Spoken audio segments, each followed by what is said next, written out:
Jack was never the loudest man in the room, but he was never silent either. He lived in that ordinary space where most people exist, reacting when provoked, speaking when emotions pushed him, making decisions based on how he felt in the moment rather than what actually mattered, and for a long time he believed that was normal, that being human meant being driven by anger when disrespected, frustration when things went wrong, and impatience when life didn't move at his pace. But what he never realized was that every reaction he gave away was a piece of control he lost. Every emotional outburst was a silent admission that something outside of him had power over him, and the truth didn't hit him all at once like a dramatic realization.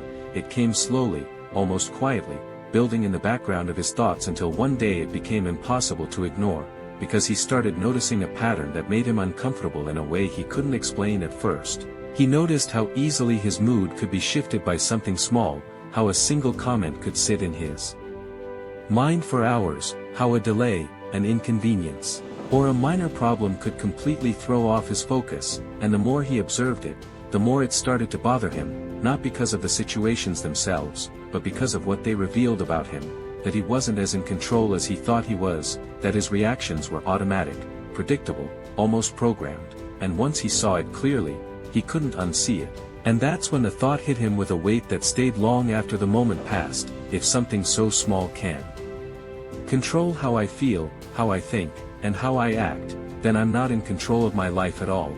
And that realization didn't motivate him instantly, it didn't turn him into a disciplined person overnight. Instead it created tension inside him, a quiet conflict between the person he had been and the person he was starting to become aware of, because now every reaction felt exposed, every impulsive decision felt like proof of weakness, and for the first time in his life he didn't justify it. He didn't brush it off as normal, he sat with it, and that's where the change began, not in action, but in awareness, because before you can control anything, you have to see it clearly. And Jack finally did, and the first real test came sooner than he expected, in a moment that would have been completely ordinary before but now felt like a turning point. Someone spoke to him in a way that normally would have triggered an immediate response, a sharp reply, maybe even an argument, and he felt it instantly, that surge of emotion rising inside him, fast and familiar.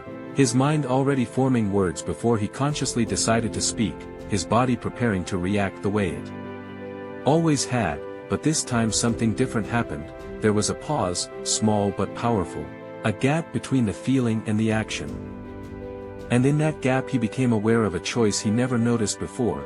He could react the way he always had, or he could do nothing, and doing nothing felt unnatural, almost wrong, like suppressing something that demanded to be expressed. His ego pushed him to respond, to defend himself, to prove something, but for reasons he couldn't fully explain, he didn't. He stayed silent, and that silence wasn't empty, it was heavy, filled with resistance, discomfort, and a strange sense of control that he had never felt before.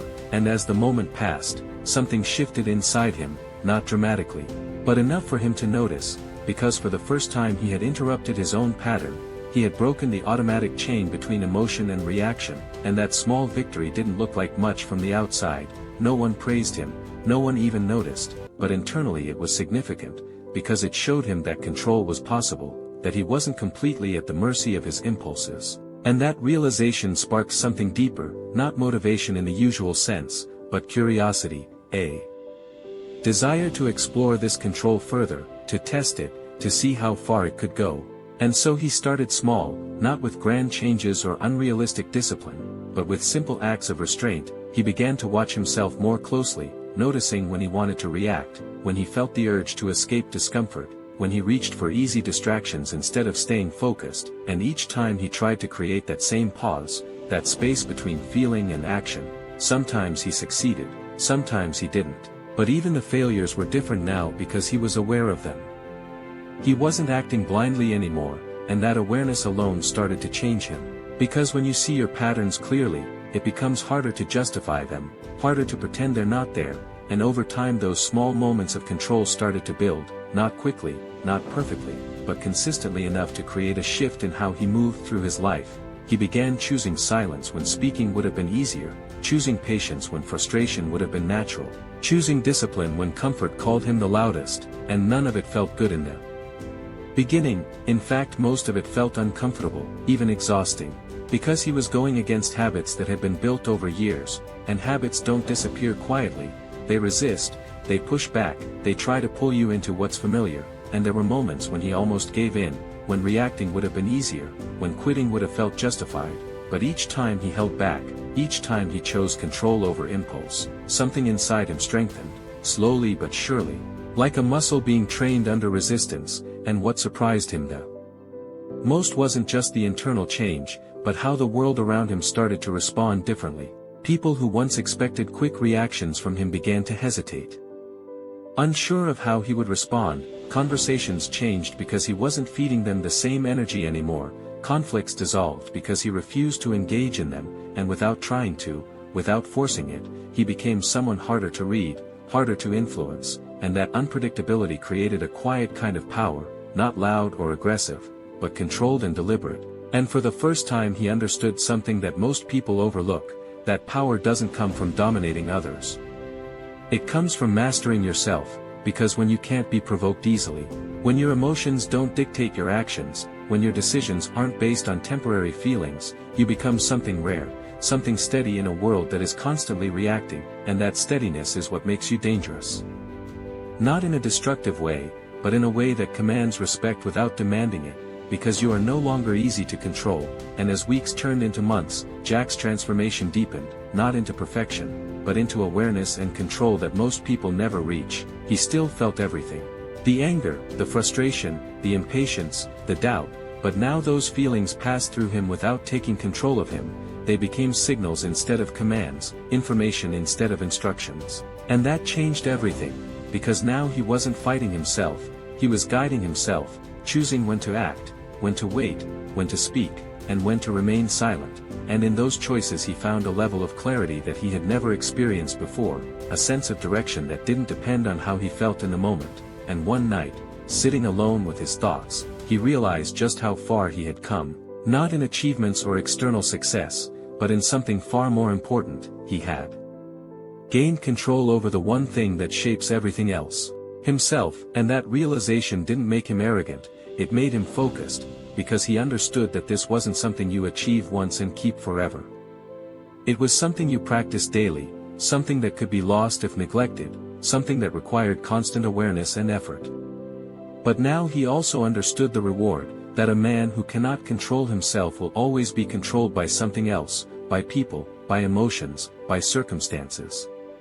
But a man who learns to control himself becomes independent from all of that, and that independence is what makes him dangerous. Because he is no longer predictable, no longer easily influenced, no longer driven by impulses that others can manipulate. And as Jack stood there in that quiet moment, there was no dramatic conclusion, no final transformation, just a clear understanding that this was only the beginning, that self-control wasn't a destination, it was a path, and the further he walked it, the more disciplined, the more focused, and the more dangerous he would become, not to others, but to anything that tried to control him.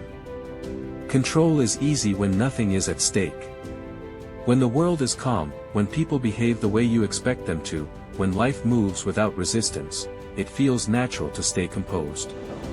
But real self-control is not built in comfort. It is revealed under pressure. And Jack was about to learn that everything he thought he had mastered could be shaken in a single moment if he wasn't careful. Discipline tested in silence is one thing. Discipline tested in chaos is something entirely different. It began subtly, not with one major event, but with a series of moments that slowly increased in intensity, like pressure building inside a sealed space. Small frustrations at first. Delays that disrupted his plans. People who challenged his patience. Situations that demanded more than he was ready to give. In the beginning, he handled them well. He used awareness. He paused. He stayed in control. But as the pressure grew, so did the weight of maintaining that control. Because holding yourself back once is difficult, but holding yourself back repeatedly, consistently, without slipping, requires something deeper than discipline. It requires identity. And Jack was still becoming that person. Not fully there yet. Not unshakable, just stronger than before. That difference would soon be tested in a way he couldn't ignore. One day, In a situation heavier than anything he had faced before, he felt something inside him snap back toward its old pattern. Not completely. Not fully. But enough to scare him. Enough to remind him that his old self was still there, waiting. It happened fast. A moment of pressure. A sharp exchange. A situation that felt both unfair and personal. Suddenly, the calm he had built started to crack. The familiar surge of anger rose up, stronger than before because it had been held back for so long. His thoughts sped up. His body tensed. And for a split second, he forgot everything. He reacted. Not completely losing control, but enough to feel it. Enough to recognize that old version of himself breaking through the surface. The moment passed quickly. But the impact stayed. Because it wasn't about what happened externally, it was about what it revealed internally. He wasn't as solid as he thought. Control wasn't permanent. It could weaken under pressure if it wasn't reinforced constantly. That realization hit harder than any failure before. This wasn't about losing something outside. It was about almost losing himself. And that's what made it dangerous. Because slipping once makes it easier to slip again. Breaking control once makes the mind believe it's acceptable. Jack knew, if he didn't face this now, he would fall back into everything he had worked to escape. So he didn't ignore it. He didn't justify it, he faced it. He sat with the discomfort. With the truth that he wasn't perfect. That he still had weaknesses. That his control had limits. But instead of seeing it as failure, he saw it as information. Because real growth doesn't come from thinking you're strong. It comes from discovering where you're still weak. That shift changed everything. Now, discipline wasn't just about controlling small reactions or avoiding distractions. It became about staying in control when everything inside him demanded the opposite. When emotions were intense. When situations felt unfair. When reacting felt justified. That's where the real work began. Jack started stepping into those moments instead of avoiding them. He observed how his mind behaved under stress. He noticed how quickly it tried to justify impulsive actions. How easily it created reasons to abandon discipline for temporary relief. But instead of fighting those thoughts, he learned to detach from them. To see them as signals, not commands. And that detachment became one of his strongest tools. Because once you realize that not every thought deserves action, you create space. And in that space, you regain control. It wasn't instant. It wasn't easy. There were still moments when the pressure felt overwhelming. When holding back felt suffocating. When reacting would have been easier, and even accepted. But Jack understood something deeper now. Self-control is not about suppressing emotion. It's about enduring it without letting it control your behavior. It's about feeling everything, but choosing your response consciously. And that requires a level of strength most people never build. Because most people don't stay in discomfort long enough to grow from it. They escape. They distract themselves. They react just to release the pressure. But Jack stayed. Even when it was uncomfortable. Even when it felt like too much. He stayed. And slowly, through repetition, through failure and correction, through awareness and effort, his control expanded. Moments that once triggered instant reactions became manageable. Situations that once overwhelmed him became opportunities. He began to see pressure differently. It wasn't his enemy. It was his training ground. Because without pressure, control has no meaning. As this understanding settled into him, his presence began to change. He wasn't just calm anymore, he was composed under stress. He wasn't just quiet, he was deliberate. Every action, every word, every decision carried intention. And people noticed. There was something about him, something difficult to explain, but impossible to ignore. He wasn't easily shaken. He didn't react emotionally. He chose his responses carefully. And that made him different. Because in a world where most people are controlled by how they feel, someone who isn't becomes unpredictable. And unpredictability creates respect. Not forced. Not demanded. But natural. Because people understand, whether they realize it or not, that someone who controls themselves cannot be controlled by others. That realization pushed Jack further. Now, he wasn't just practicing control. He was becoming it. It shaped how he thought. How he moved. How he handled everything. One night, after a day that tested him in every way, he sat in silence. Not exhausted. Not frustrated. Aware.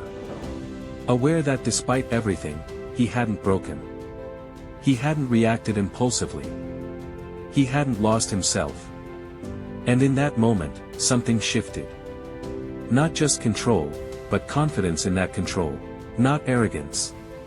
Not overconfidence. But a quiet certainty. That he could handle more than he thought. That he could face pressure, and stay grounded. That was the turning point. Before, discipline was something he practiced. Now, it was something he trusted. And that trust made him stronger than anything external ever could. Because no matter what came, he knew one thing: he would not be controlled by it. That's what made him dangerous. Not aggression. Not dominance. But mastery over his own mind under pressure. And as he sat there, calm but sharper than ever, he realized, this wasn't the end. There was one more challenge ahead. Not controlling reactions. Not controlling emotions. But controlling purpose. Direction. Consistency. Long-term discipline. Without burning out. Without losing focus. Without slipping back. That would require a different kind of strength. Not resistance, but endurance. And as he stood up, steady and clear, he understood something final: this next phase would not test his reactions. It would test how long he could remain who he had become. And that's where most people fail. But Jack wasn't most people anymore. By the time Jack reached this stage, control was no longer something he had to remind himself of in every moment. It had started to become part of how he naturally operated. Not perfectly. Not without effort. But deeply enough that it shaped his decisions before emotions could interfere. And yet, he realized something important. Mastering reactions and staying composed under pressure was only part of the journey. There was a deeper level of discipline, one most people never reach. A level where it's not about controlling what you do in a moment, but controlling what you do consistently over long periods of time. Without losing focus. Without drifting. Without falling back into comfort. That kind of discipline is far more difficult. Because it doesn't rely on intensity. It relies on endurance. And endurance is tested in silence. In repetition. In routine. In the slow passage of time where nothing feels urgent, but everything still matters. This is where most people fail. Not because they are weak in a moment, but because they cannot remain strong over time. They start with energy. With motivation. With a clear vision. But slowly, that clarity fades. Distractions return. Comfort becomes tempting again. And without realizing it, they drift. Back into patterns they thought they had already escaped. But Jack understood this phase. He knew it wouldn't feel dramatic. It wouldn't feel powerful like overcoming pressure did. It would feel quiet. Sometimes even boring. And that's what made it dangerous. Because losing control here doesn't happen all at once. It happens gradually. Through small compromises. Through slight lapses in focus. Through decisions that seem insignificant, but accumulate over time. So he approached this phase differently. Not with intensity, but with structure. He built a system around his life that didn't depend on how he felt on any given day. Because he understood something clearly now: feelings are unstable. They change constantly. And relying on them for consistency is a mistake. So instead, he relied on standards. Clear internal rules he followed, regardless of mood, energy, or circumstances. At first, it felt rigid. Almost restrictive. Like he was removing the freedom to choose comfort. But over time, he saw the truth. This structure wasn't limiting him, it was freeing him. Freeing him from indecision. From overthinking. From negotiating with himself. Because when your standards are clear, you don't argue with yourself. You act. And that clarity created a different kind of power. Not reactive. Not defensive. But proactive. Deliberate. Focused. As days turned into weeks, and weeks into months, that consistency began to reshape him. His mind became sharper, because it wasn't constantly switching between discipline and distraction. His energy became more stable, because it wasn't wasted on unnecessary decisions or emotional swings. And most importantly, his identity began to solidify. He was no longer someone who practiced self-control occasionally. He was someone who lived by it. And that difference changed everything. Because when something becomes part of your identity, it stops feeling optional. It becomes your standard. Jack reached a point where breaking his discipline didn't just feel like a mistake. It felt like a violation of who he had become. And that internal alignment made his control stronger than ever. Because now, it wasn't forced. It was natural. But even at this level, the challenge didn't disappear. It evolved. The longer you maintain discipline, the more subtle the threats become. It's no longer obvious distractions. It's not intense emotional reactions. It's mental fatigue. It's that quiet voice saying, "Take it easy, just this once." It's the illusion that you've done enough. That you've earned the right to relax your standards. And those are the most dangerous moments. Because they don't feel like failure. They feel reasonable. Justified. Even deserved. But Jack recognized the pattern. He had seen where small compromises lead. How one exception slowly becomes a habit. So he treated these moments with the same awareness he once used for emotional reactions. He didn't fight them aggressively. He observed them. Understood them. And chose not to follow them. Again and again. Reinforcing the discipline that brought him this far. What made this phase different was simple, but powerful. There was no external pressure. No one forcing him to stay disciplined. No immediate consequence if he slipped. Which meant everything depended on him. On his standards. On his honesty. On his self-respect. This is where true control is built. Not in public. Not under pressure, but in private moments, where your choices define who you are becoming. And Jack embraced that. Not perfectly. But consistently. Until the gap between effort and identity disappeared. Discipline was no longer something he did. It was who he was. It shaped how he thought. How he moved. How he lived.